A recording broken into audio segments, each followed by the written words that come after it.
Welcome to Guide Guru. We hope this video helps. You start by preparing the device.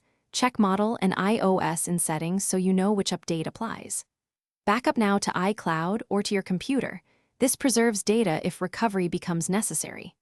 Once backed up, plug the iPad into power and connect to a reliable Wi-Fi network, then free at least 5 GB by offloading large apps.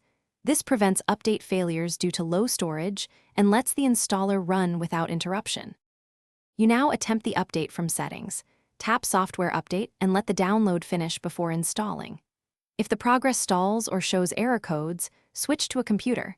Connect via USB and use Finder or iTunes to download and install the firmware. This bypasses some on-device issues. If the computer method fails, put the iPad into recovery mode and reinstall iOS. Make sure to choose Update, not Erase first, because Update preserves your data while replacing system files. Once the install completes, go through the setup and confirm your apps and settings return from backup. This verifies integrity.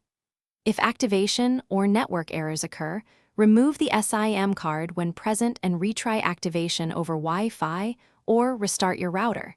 These steps isolate carrier versus device problems. If the device remains unresponsive, perform a force restart and repeat the computer restore. Persistence with the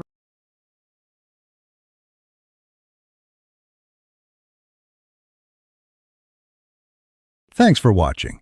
Consider subscribing if we helped you today.